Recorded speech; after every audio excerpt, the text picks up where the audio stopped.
Hello, everyone. Thanks so much for joining me here today as we get to talk about one of my favorite subjects, comic books. My name is Jose. I love comic books. I love talking about them. I love sharing them with you. Follow me on social media if you would like. Links are in the description below. I've also attached a link to the Marvel fan site where you can get character synopsis and plot synopsis of this issue. So we are going to be looking at classic X-Men number 8 from 1987, which reprints X-Men 100, written by Chris Claremont and drawn by Dave Cockrum. Of course, I use the classic X-Men because it gives you an extra stuff. And I think it's very important to the overall story. So we start with this beautiful cover by Arthur Adams of the X-Men, the old X-Men fighting the new X-Men. Of course, here's the cover to the original X-Men 100. I like both. Let me know in the comments what you prefer, but I like both covers. I think they're both amazing.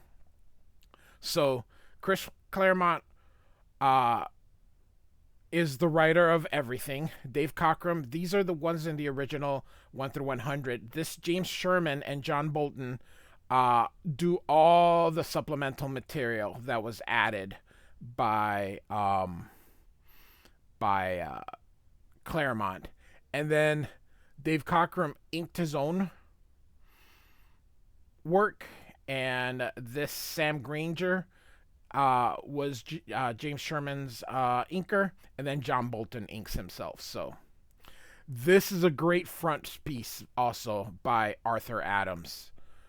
Beautiful, beautiful work. I absolutely think this piece is amazing. So I was so impressed. So when this issue came out, I probably was about 12 years old. So I just thought it was the coolest thing I had seen at that time. Part of the reason that I don't necessarily am so in love with, say, Jack Kirby is because I grew up in the era of Arthur Adams and John Byrne, Walt Simonson, Jim Lee, Todd McFarlane.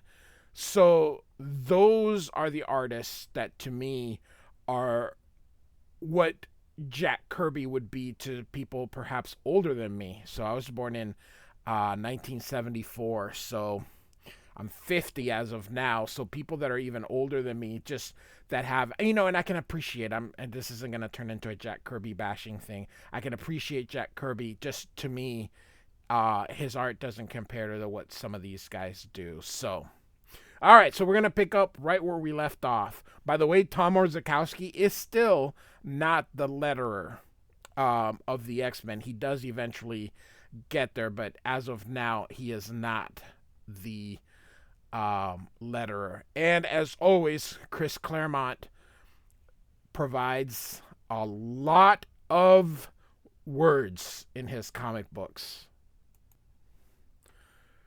So the angel goes and says, "You heard Professor X crew. Those imposters are the deadliest foes we've ever faced." Iceman says, "So what are we waiting for, Angel? Let's waste the bird brains."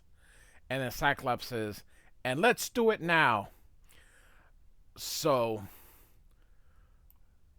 and you can see here Stephen Lang here saying, I've won. In a few moments, X-Men will be killing X-Men. And when this battle is done, no power on Earth will be able to stop me from achieving my ultimate goal, the extermination of mutant kind. So, and then the name of our story, Greater Love Hath No X-Men, which the credits would have appeared right down here. Oops. So then we get this beautiful double page spread. As I mentioned, Dave Cockrum is inking himself here. So Angel is taking on Banshee here. You've got one heck of a nerve, Banshee. Where does a two-bit crook like you get off calling himself an X-Men? For those of you who need a little bit of background, originally Banshee was sort of a villain. So Iceman throws a slush ball at Wolverine. Heads up, midget. Wolverine is supposed to be under 6 feet tall. He's supposed to be like 5 something. It's just now people kind of draw him at normal size, but Wolverine is supposed to be shorter than all the X-Men. So Storm says, "Listen to me, all of you. There's no need for violence. If we wish none of you harm, let us sit down and talk. Nightcrawler, we must make them understand." Nightcrawler says, "It's too late for understanding, Storm. Look at these so-called friends of ours, acting more like panicked humans than X-Men. Look into their eyes. They're out for blood, Storm, our blood." And then Colossus says, "I do not understand this madness, nor why you seek our deaths a second time, Havoc. But if you think my comrades and I are going to give up without a fight, think again." And then there's Professor X saying, "Kill the imposters, my X-Men. Kill them all." So here's Beast taking on Nightcrawler. So we'll kind of just we're kind of not really pay attention too much with the dialogue. So we're just gonna concentrate so much on the fighting here. We get now to the part where Nightcrawler talks to or tries to talk to Cyclops here. "Cyclops, why are we fighting among ourselves? What of the threat of Stephen Lang or of his Sentinels? Wait, what happened to your visor?" Because he is wearing the original visor. "You've got it wrong, mister. You're the threat," as he hits them with his optic beam. "And here's where you get eliminated." So, and then Wolverine and Iceman are going against each other. And Wolverine, of course, he's getting irritated. This is a more wild Wolverine. At that time, they hadn't quite decided what to do with him or how to portray him, and he eventually, of course, becomes the Wolverine that we all know and love, and that is super popular. But back then, he, in the beginning, he wasn't quite very likable here. So here, Angel gets him and throws him against Colossus. Great panel here. So, Colossus is like, "Wolverine, the hatred in his voice, did you hear?" And he's like, "I heard it already. Now get us out of here, Colossus. That winged yo-yo owes me a rematch." And Colossus says, "As you wish, my friend. Okay then, just like we did in the Danger Room. The fastball special execute now." And so we get the famous fastball special here. And Angel's like, "What the?" And of course, Havoc ends up using his powers on Colossus here. One of the things I love about Havoc are the little circles that are that they draw when he uses his power. And then here, some good Kirby dots. So, and of course, Colossus is still mad because this is the second time Havoc has attacked them, which I have covered. So, and so Storm and Jean Grey, and Jean is like, "I can't believe, we've been through so much." And you can see it in the supplemental material that is covered within the classic X-Men that I've covered before. Storm and Jean Grey are very good friends. So Jean Grey goes, "Liard, I don't know you, never talked to you, never shared a confidence. It's a cheap shot, lady, and it won't work." Storm is like, "How can you deny the truth with such hatred? How could your brief captivity made you so unlike yourselves? unless you're not yourself at all, your true self. So, of course, that must be it. You're the impost, and then she's hit from behind by Polaris. So, and now they're like, let's finish her. And Storm is like, the legs are pinned. She can't pull free. And so Banshee hits them from behind with his power, because you can see that. So that's how they portray Banshees, using his sonic blast. So, and he's gonna Wolverine wants Xavier. The Wolverine's calling you out, bub. I'm burning on a short fuse, Chrome Dome, so you got about 3 seconds to make with the answers or else. And then Xavier's like, your threats do not impress me, Wolverine. And he gets up. In fact, very little about you impresses me. And Wolverine's like, holy, one of my mind blasts has the power to shrivel you where you stand, little man. But my fists contain all the power you deserve, and punches Wolverine. Now, remember, Wolverine has adamantium, so Professor X is hitting him quite hard, since it doesn't even phase him. So, on your feet, my friend. I want the satisfaction of knocking you down again. Nice punch, Prof. I'll give you that, but I ain't going down a second time. And Marvel Girl uses her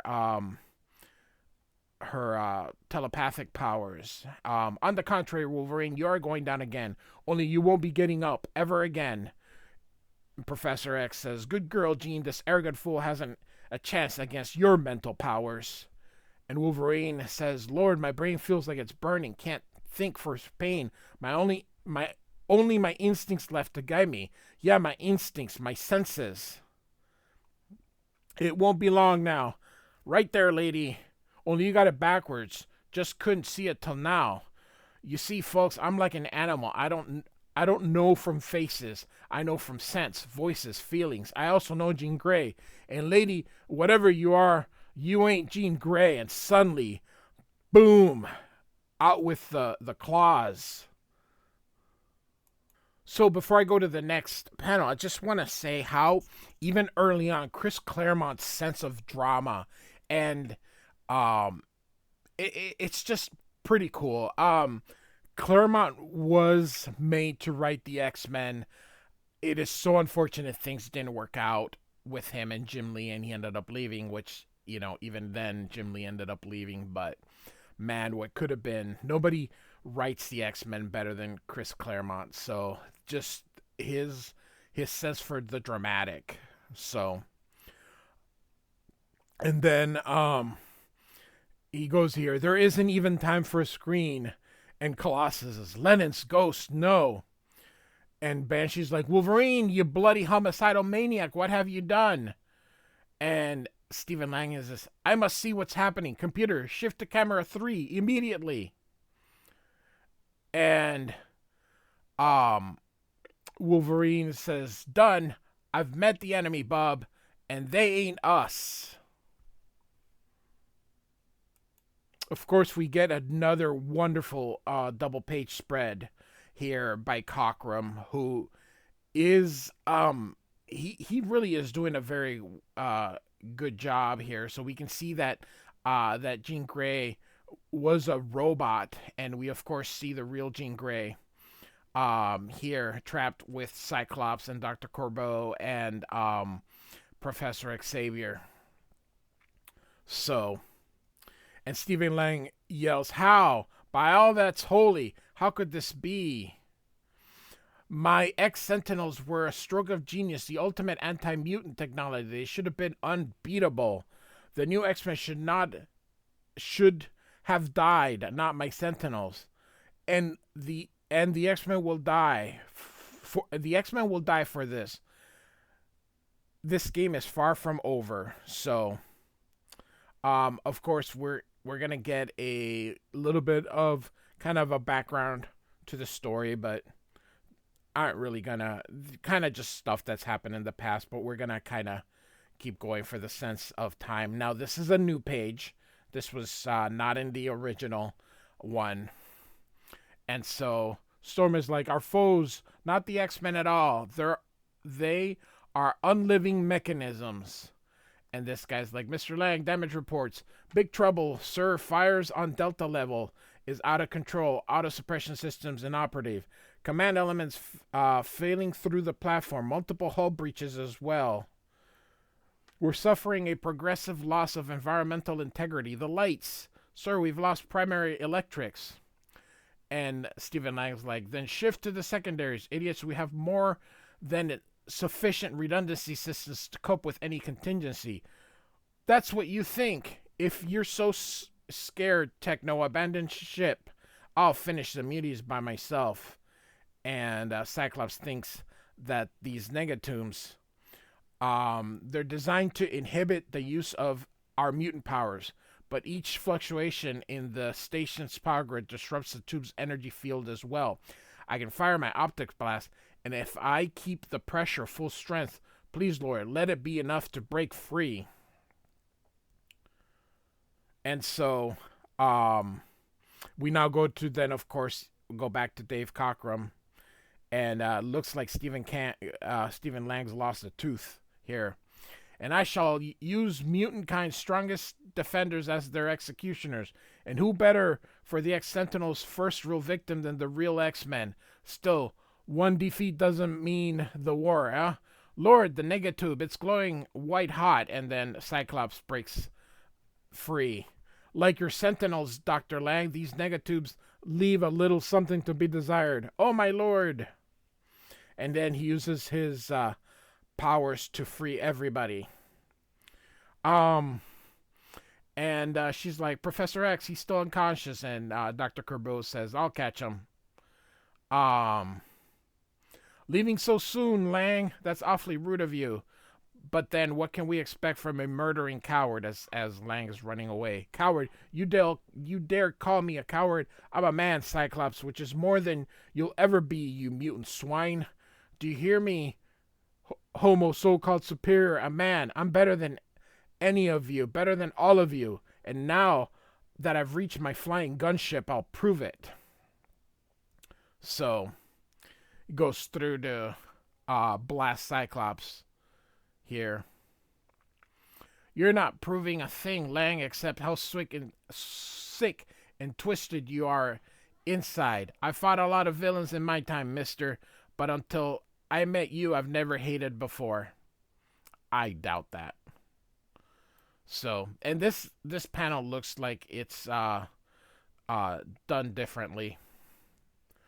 This must be one of the newer panels, or the newer pages. So, you'd hound us without mercy, exterminate us for no other reason that we're different from your conception of humanity. Just who do you think you are? And for your information, Dr. Lang, you won't be killing anyone today.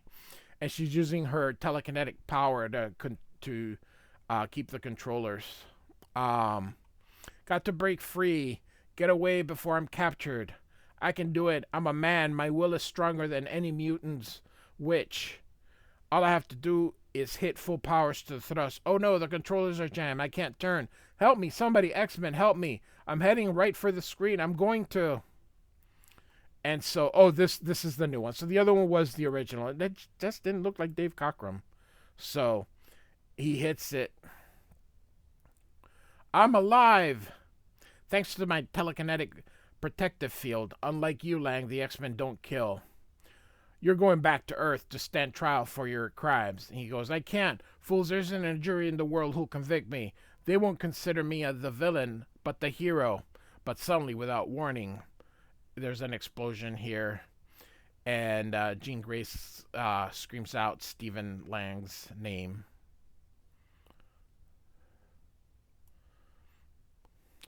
Propellant explosion, biggest one yet. Punched the heart of this monkey mouse. Fire spreading our way. Move it, chums. Comrades, I found them. They're still alive. Then quit jabbering, Colossus, and let's get them out of here. This whole section of space platform ablaze and the fire spreading. So out goes everybody. So, a few minutes later, they're all in that shuttle. The files almost reached the hypergolic fuel cells, Dr. Corbeau. We haven't much time. Wrong, Cyclops. We have all the time in the world. Cause we're sure not going anywhere. At least in this crate. The flight control computer must have gotten slagged during our little fracas with the Sentinels. And without it, we're as good as finished. What about manual reentry? What about it, Wolverine? In case you hadn't noticed, we got a thumping great hole in the ship's hull, and thanks again to the Sentinels, no functional pressure suits. But that's the least of our problems. The solar flare, says Nightcrawler. You got it, Nightcrawler. The worst flare in years. The computer was supposed to fly us through it while we sat safe and sound in the shuttle's shielded life cell. Only we have no computer. One of you might survive the flare, but you can't pilot the shuttle. We need someone who can do both, but there's no such person, he says, Animal. Sure, I can fly the reentry, no sweat, but I wouldn't last 30 seconds in that flare. In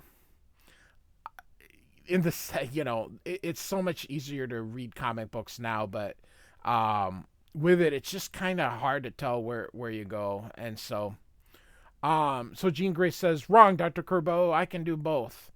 And Cyclops is like, "Are you crazy, Jean? Since when are you a qualified astronaut?" And so she uses her telepathy.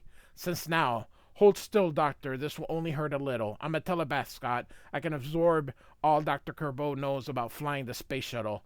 I won't be a great pilot, but it'll be good enough to get us down. How will you survive the solar flare? You little... My telekinetic powers will screen out the harmful radiation. I'll be all right. How long? Even your power can handle that much. And she uses her powers to kind of knock Cyclops out. Perhaps not, but it can do this. Take him into the life cell, Banshee. And he's like, you hit him pretty hard. And Jean Grey's like, I meant to. By the time he wakes up, we'll be committed. So... And Wolverine tries to talk some sense into her. Nice shot, lady. You bucking the martyr of the year or something? And she's like, make it quick, Wolverine. I'm busy. What are you trying to prove? That you're as good and noble as Big Daddy X? It's a suicide, Jeannie. The name is Jean, mister, and I've had it just about... Oh, and I have just about had it with you. I have tried to like you, Wolverine, obnoxious little upstart that you are, but for the life of me, I don't know why I made the effort. So shut your mouth and get in the life cell now before I lose my temper. And Wolverine's all like, "Urgh." And Storm is like, Jean. And Jean Grey is like, not you too, Ororo. I couldn't bear it. Look, I have the best chance of survival. That's it, pure and simple. It's me or it's none of us. Then may the gods protect you, Jean Grey. Thank you, Ororo. A last favor, my friend. Would you tell Scott? Tell him I loved him. And as they're both crying, because nobody really expects her to make it. And Jean Grey uses kind of her powers. I love the discoloration here, or the different colors to make it kind of weird, kind of cool there. So. Okay, lady, it's time to do your stuff, namely sealing the hull telekinetically with pieces of the wreckage.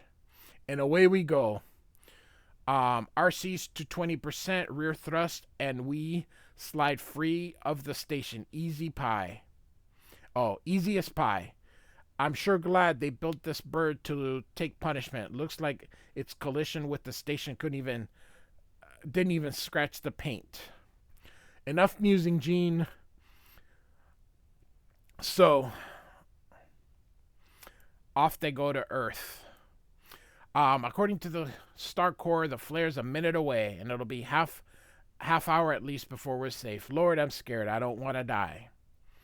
And then Cyclops wakes up, and Nightcrawler's like, Scott, no, if you open the life cell, you'll kill us all. Let me go, blast you. Let me go to her before it's too late. And Nightcrawler cries, very touching scene here. It's already too late, my friend. Please, Kurt, I beg you, please. 27 minutes to Earth atmosphere, she thinks. Not long at all. And another absolutely great panel here by Dave Cockrum. Just the rest of my life. Corbeau wasn't kidding about the flare. It's barely here, and it's already pushing my powers to the limits. Only consolation is that even Colossus wouldn't have survived this long. So hold on, Jean, for the love of all you hold dear. Hold on. And so 20 minutes to go. The strain can't take it. Oh no, my screen's starting to give. The flare, the radiation is starting to get through. And she yells, Scott! And to be concluded. But of course, I'm using classic X-Men. So there is a backstory, which we didn't get with the original, which is why I wanted to do classic X-Men versus just reading regular X-Men. So we get a pinup by Dave Cockrum. And we get a backstory here. So all that is, I am. We get these nice little vertical panels. I was born with the first fire. I shall remain until the last celestial spark is extinguished. Nothing lives that is not touched by a part of me. The stars are my children, and nothing is more cherished than those which have in turn spawned life. High above the third orb, called the Earth, a construct tumbles through the dark, while another, smaller vehicle plunges recklessly toward its home world, fleeing the wild energies of a solar flare, surging invisibly outwards from the sun.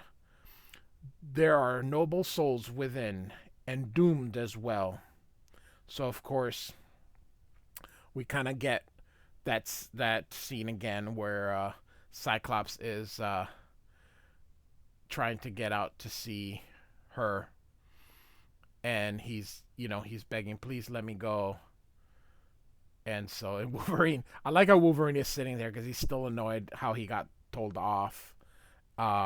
We get this nice little scene here. Please, I love her. I don't want her to die. Or Zukowski is doing the letters on this second part here. And so we get some stuff that we've already sort of covered as she's thinking of how to try and save everybody.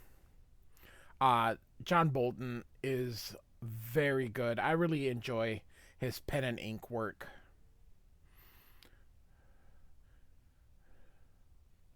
So, the child's will far outstrips her strength. She knows this, and the beginnings of fear as well.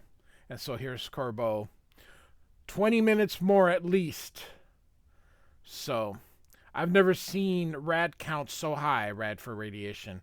For what it's worth, outside of this shielded compartment, any of the rest of us would be dead in seconds. Jean Grey, our only hope, X-Men.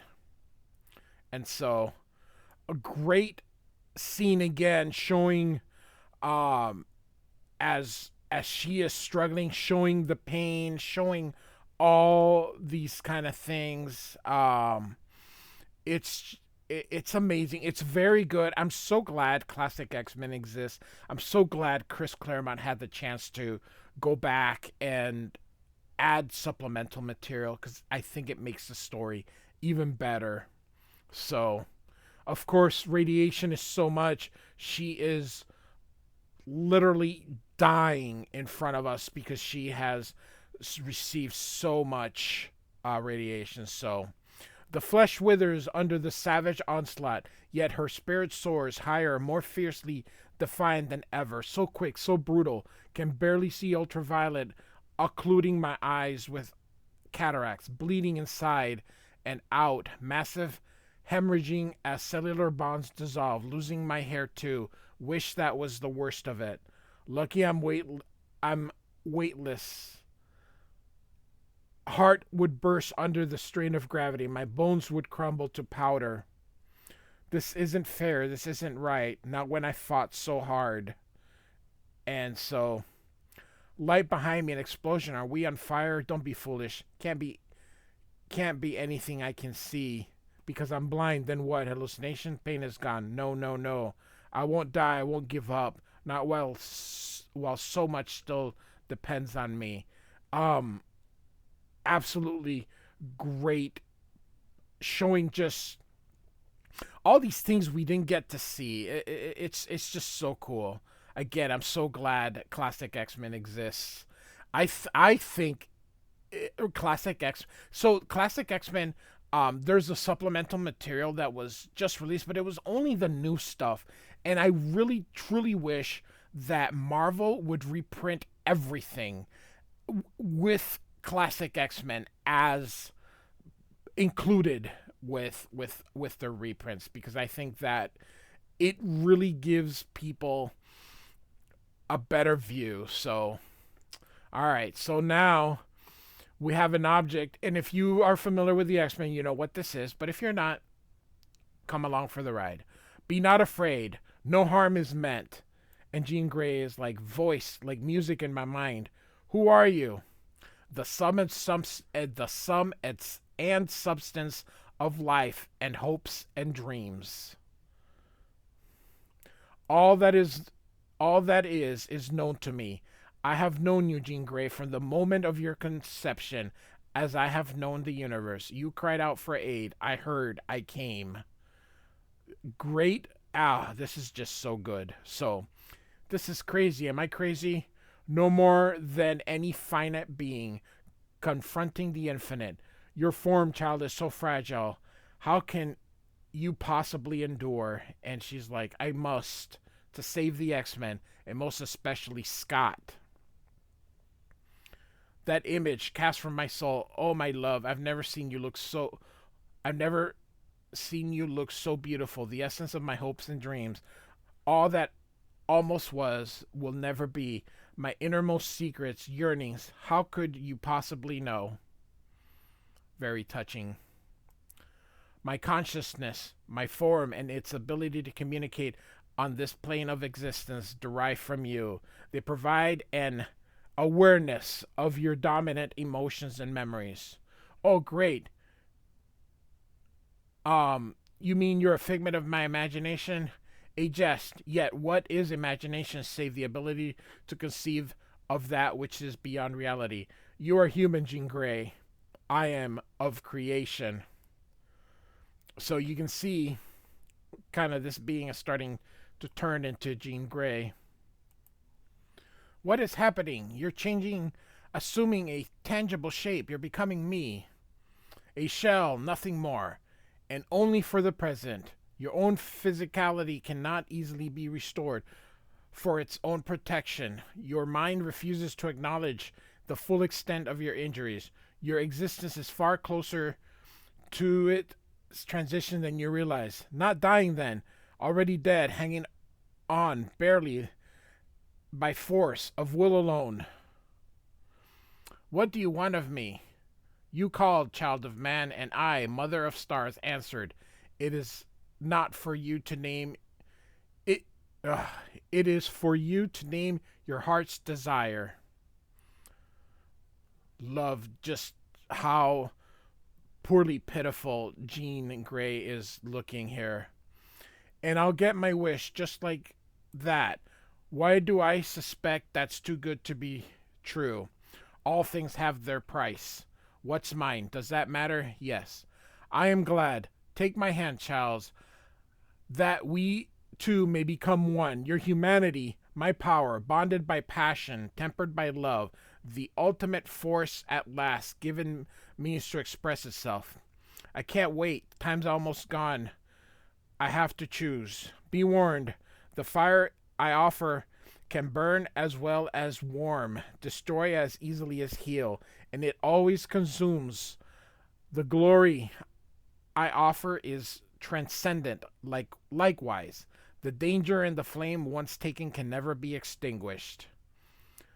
Love this panel. John Bolton, very good artist in his own right. The power, it's too much beyond comprehensions. Suppose I can't handle it. I'm not worthy. How can I accept? You know that answer already, else you would not have summoned me. I'm afraid, says Jean, with good reason, says, well, again, I won't ruin it if you've never seen it. Death is the certainty that ends to all burdens, all responsibilities. Life, the greatest of unknowns, each day, every moment contains risk, safety, and perhaps peace, can be found only in the grave.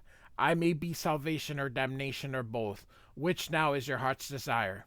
If the choice was for me alone, to save the X-Men, I dance with the devil himself, and I want to live, she says, kind of very small here. Um, all things are possible, child. You may yet dance with the devil without, and that far more terrible one within. And so suddenly, um, we go, I'm alive, more so than ever before. This is fantastic. I can see the solar wind shunt its radiation streams aside with ease. Um, Hear the star song, the language of the Milky Way itself. I feel the resonance of everything on Earth. Oh, is this me? I didn't think there would be a body, and it's still alive. Only a spark, but so bright. Some stubborn piece of my soul, still fighting on its own terms, refusing the gift that was offered. And so, who knows? Perhaps that's the right choice, or maybe it's a second chance in case things go wrong. I don't know. There's so much I don't know. Will I have time to learn? This is me. As much as I am in this new form, I can't abandon myself. I'll enfold the body in a cocoon that will sustain it while it heals. And when it does, what then? I don't know. I wonder, was this how God felt in his first moment with all the creation to play with and nobody to tell him how to do it? I am fire, the soul, and the spirit of life incarnate. Forgive me, X-Men. I am no longer the woman you knew. This was done because of that John Byrne story in Fantastic Four. Again, Chris Claremont is engulfing everything, and I'm, again, so glad this um, supplemental story was here. I am Phoenix. And we end with this amazing,